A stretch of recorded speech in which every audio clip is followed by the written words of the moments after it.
All right. Hello, Tea family. How are you there today? I hope you're all having a wonderful weekend. Please let me know that you're here in the chat or the comments by saying hello, and let me know what you have in your cup tonight. I have two cups going on. I have this one with delicious water in it as we have been traveling. And then I have another cup that I'm going to be using a little bit later on. And so I wanted to start this off. This is going to have to do with Christmas today because it is the Sunday before Christmas. So Merry Christmas to all of you that celebrate Christmas. And I'm going to start off with a question for you because we're going to have some trivia tonight. And I do want to give a shout out because I have two handy dandy assistants this week. That's right, two handy dandy assistants. So I want to shout out to them. But did you know that the very first Christmas teas were not cinnamon or peppermint, but were actually a smoky black tea, and they were meant to taste like a winter hearth. So super smoky. I want you to be thinking about like those very smoky oolongs, and we're going to kind of talk about that a little bit. My first handy dandy assistant says he's dehydrated, so that's okay. He could drink water, but we wanted to kind of say that we're bringing that back, and we're going to talk about that because holidays and Christmas, we always think peppermint and we think cinnamon and we think a lot of the other spices, and that's not always what has happened in the past or historical with regard to tea. So grab a warm blanket if it's cold where you are. It is currently 78 degrees in Houston, so I do not need a blanket. But grab your favorite mug or your cup. Let me know what kind of tea you're drinking, and we're going to get a little bit festive. So, okay, first, we're going to talk about holiday tea rituals. And I wanted to start with kind of like our holiday blend because obviously we created it for this time of year in mind. And that is the oolong that we were talking about before. It has a slight smoky note, but not a very smoky. Cranberry, freeze-dried cranberries, orange zest, and vanilla. Some of the really big notes of the season. And it's an incredibly aromatic, beautiful color tea. But I wanted to make sure that this is, if you're only going to have one tea on Christmas, this would be the one that I would recommend. Festive, ho, ho, ho. See, there you go. All right. Did you know, in fact, that in Victorian England, gifting loose leaf tea on Christmas was actually considered more meaningful than jewelry? Tea didn't mean I love you, but it meant I want you to be healthy and live a long, long time. I see Kim is online and she is drinking Dancing Plum tonight. So she's gone with the caffeine-free option. That's another great option. But I wish that original meaning of the tea for you all is that I want you to be healthy and live long. So there you are on that one. All right, and we're going to talk about a couple of different teas. It's easy to see. I know I posted earlier this week about, I asked my family what tea they wanted, which tea they wanted me to bring for Christmas dinner. And then all of a sudden, I had 8 different packets on the floor. And then now I think we're up to like 10 after all the requests are in. Now, tea could be considered a love language in our family based on that. So it's kind of one of those fun things. I see Diane has Irish Sunrise hot tonight. That's always nice. It might be chilly where Diane is. It is definitely not chilly where I am at all. So one of the things that I want to talk about is different teas at different points of the day. And then I am going to warn you, we're going to have some trivia, and there might even be a prize for the winner with the most correct answers, just saying. All right, so when you're thinking of Christmas morning, I'm going to kind of go through what we do. One out of those things is that we would get up pretty early, earlier than we wanted to. Although now that our children are older, we typically have to wake them up to get Christmas started. But we would have to have, the adults would have tea or coffee in the morning. And then we would typically make an orange cranberry loaf bread, quick bread. to have before we started the stockings. And then we would open Christmas stockings. Diane's telling us that it's very windy, so it makes it feel colder. Yes. Better you than me. We went from a very cold temperature, almost freezing in Kansas, to 85 in Dallas yesterday. So my body's kind of like, is it summer? Is it winter? I don't know anymore.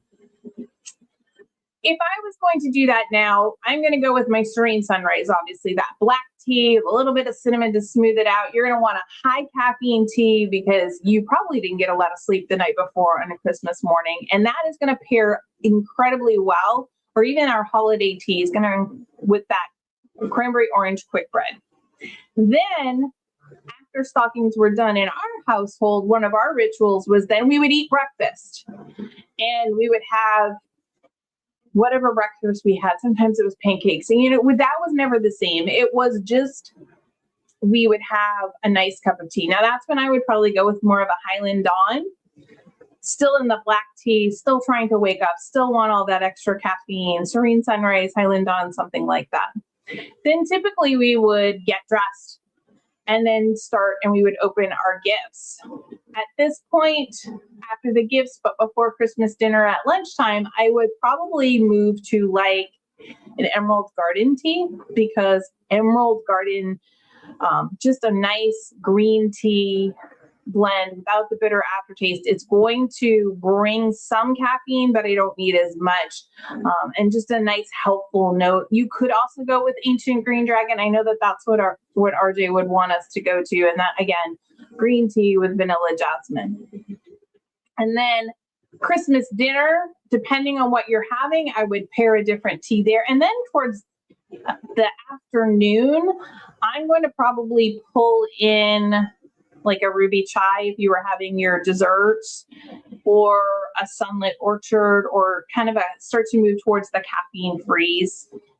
And then if you love mint, then that's a perfect way to finish the night. So those are kind of how I would drink teas throughout the day. But it's time for trivia questions. Is everybody ready?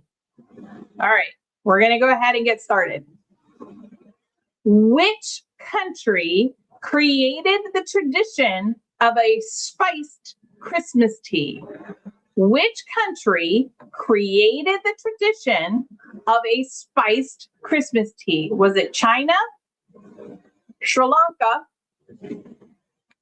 Germany, or Great Britain? China, Sri Lanka, Germany, or Great Britain? Which country for that question? All right, put it in the chat or the comments, everybody. Let me know. I'm going to take a sip of my water really quickly. All right, I'm waiting to see. I know there's a little bit delay between when I ask the question for the trivia and when I receive it.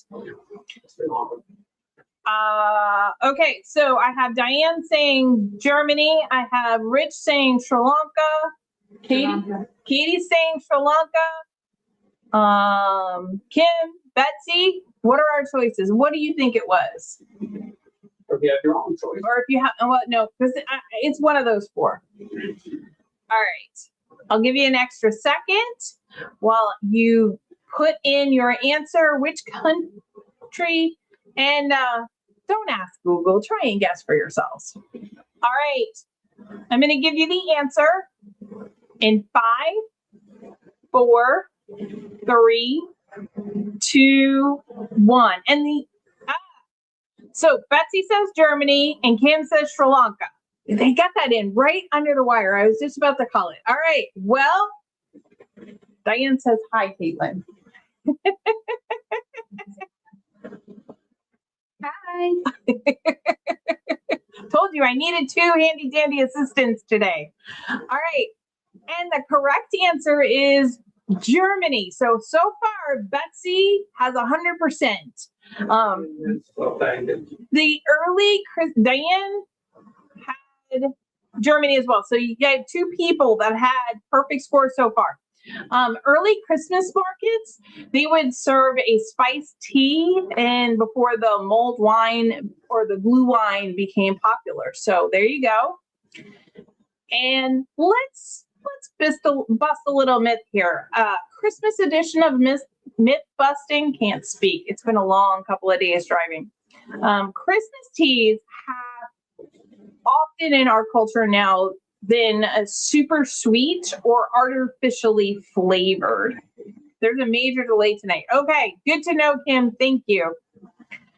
So Christmas teas are typically very sweet or artificially flavored. Obviously, that is not something that we do, but is that tradition? And I'm going to tell you, no. Real spices and real tea create a natural sweetness, and so they don't need those artificial flavors, colors, or anything. That's one of the reasons why ruby chai or Serene Sunrise work.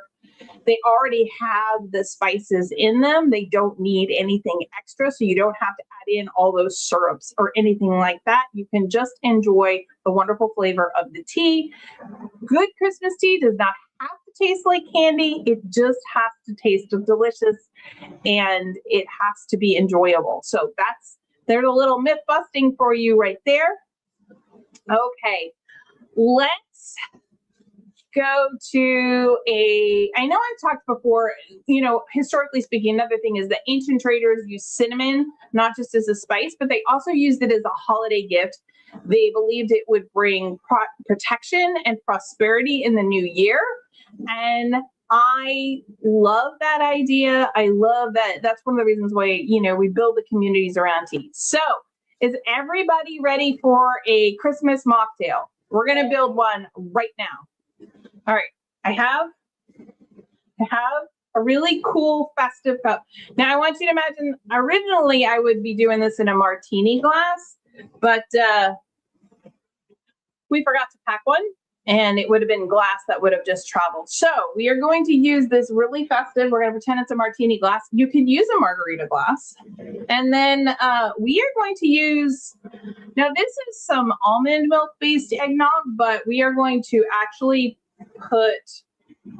there we go. You could use a regular eggnog. You could use an oat milk eggnog. Whatever you have, they're all going to be delicious. And then I was just talking about ruby chai. I brewed this up earlier and let it cool. And you're just going to want to put equal parts of ruby chai and your eggnog. Now, everybody, can you see that? There you go. You can see that color really well. Hopefully you can. And it just makes a really delicious, and we're going to call this a spicy snowman. And the reason for that is this would be the perfect time. You could sprinkle a little cayenne or even some paprika, especially a smoky paprika would add like a little bit of a spice, but it wouldn't be too much. You can even add a little bit of cinnamon, which is what I'm going to add here to the top. Just going to add a hint more flavor, build it. But really, if I was home and I had the powdered cayenne like I like to use, you could use a chili powder too if you didn't want it quite as spicy. But this is just, see that? Really nice. And then I would dress it out with a nice little cinnamon stick to a swizzle stick that's made from cinnamon. Add that in there, and I will say cheers. Really good. You're gonna the eggnog really pulls a lot of the flavors, and it also balances the spices in the ruby chai. So it's a nice light, and this one is a caffeine-free mocktail. We call this the spicy snowman. He's kind of melted. He got a little hot. And so we're going to call this a spicy snowman. Would you like to try a sip? Okay. It's okay to be honest. It's just a nice, see? There you go. And we all know she'd be completely honest if it wasn't. But that's one of the ones that I want to make. It's really easy. It's fun. And you can do it with the little ones. At the same point in time, it's caffeine free if you're using the ruby chai. So think about it. It kind of drinks like a cinnamon snowman, a little bit of Christmas cheer for you all. A great way to, something really nice and light to enjoy. All right, are you ready for your next trivia question, everybody? Okay. I want you to think of a tea ingredient that naturally turns blue, although with an acid it can turn purple. It is often used in winter mocktails. All right. Germany. Germany's not going to be the answer to this one. Thank you very much. So we're looking for a tea ingredient that it would normally turn blue, but with an acid could turn purple. Your options are hibiscus, butterfly pea flower, rooibos, or peppermint. All right, I'm going to give you a chance to put your answer in the chat or the comments. I'm going to take another sip. I'm surprised my other handy dandy assistant hasn't stolen this yet. He usually does. I'm over here. He's way over there. He's tired. Convince that couch. Gravity is concentrated. He's like, I'm not coming off the couch right now. It's all good. So, which one do you think it is? Do you think it's hibiscus, butterfly pea flower, rooibos, or peppermint? I know these. You know the answer? I'll bet you do know the answer to this one. All right, everybody, put that in the chat or the comments. That thing that's in your butterfly tea. It is in my butterfly tea. My summer butterfly tea. It is in there. It is in there. All right, Diane says butterfly flower. I think she means butterfly pea flower. That's okay. All right. Kim saying butterfly tea flower. All right. You are all correct. It is actually the butterfly pea flower. That is one of the things. It is really used quite a bit in Christmas teas as a great little batch of color that's a little bit unusual, especially in Christmas and winter teas where you want the blue. All right. Last question. So Diane is 2 for 2. Kim is at 50-50 tonight. Last question. Texas said Germany. Which tea was traditionally left out for winter spirits in Scandinavian countries? Now it's funny because we would sometimes leave a nice cup of hot tea out for Santa along with a lot of other really nice treats. But traditionally there was a tea that was left out for the winter spirits in Scandinavian folklore. So I'm going to give you 4 options. Black tea, mint tea, herbal berry tea, or no tea at all. And I'm pulling your leg and it was actually porridge. So what do you think it is? Put it in the chat or the comments. Do you think it was black tea, mint tea, herbal berry tea, or no tea at all? It was actually porridge. White tea. Ghosts are white. Ghosts are white. No, white tea is not an option here. But thank you for your input. I appreciate that. All right, black tea. All right, Caitlin's saying mint tea over here. Black tea, mint tea, herbal berry tea, or no tea. It was porridge. It's kind of funny on this one because I just created one of these plays. Diane said that I'm pulling your leg. It was no tea at all. Betsy also said the butterfly. Sorry, I was trying to type fast to beat the delay. No worries, Kim. All right, Kim, what do you think it is for the answer to this one in Scandinavian folklore? What did they put out? Black tea, mint tea, herbal berry tea, no tea. It was pear. And I'm pulling your leg and it was porridge. Diane seems to think I'm pulling your leg tonight. I've got Caitlin says it's a mint tea. Makes you feel cold. Gusts are cold. And Kim said, and Betsy say porridge. You are correct. It was actually porridge that they would leave out. They would not leave out tea. They left out porridge. So there you go. Herbal teas did come later as offerings in Scandinavian folklore, but it was traditionally not necessarily left out originally. Originally, it was porridge. Later, it was given as an offering. So there you are. Berry is our second choice.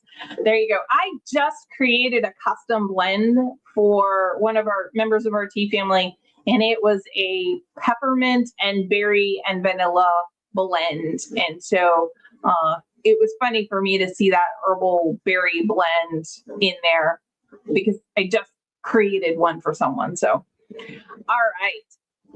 Great guessing. That means Betsy and Diane have won. Yay! You can anticipate a prize coming your way soon. I'm not even going to tell you what it is. I want you to be surprised.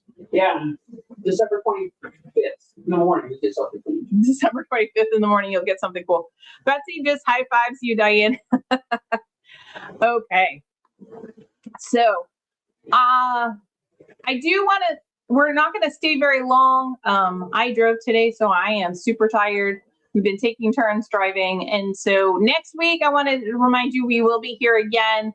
Next week, we'll be talking about New Year's. We'll be talking specifically about appetizers and teas and some tea-based mocktails.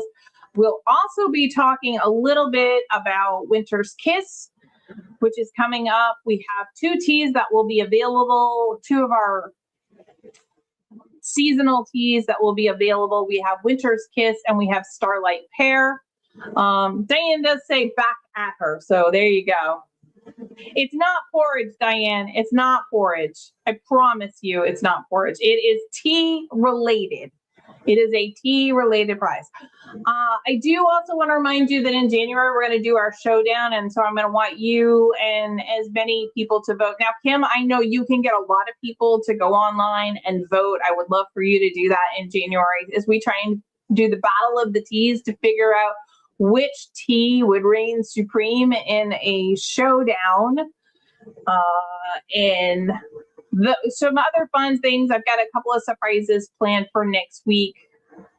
But in the meantime, I want to say thanks for joining me. I want to wish everybody a Merry Christmas. And if you are traveling, please travel safe because I have personally seen that there's a lot of crazy drivers out there over the last couple of days. So I wish you all the best. I will see you next Sunday, everybody. Merry Christmas. Merry Christmas.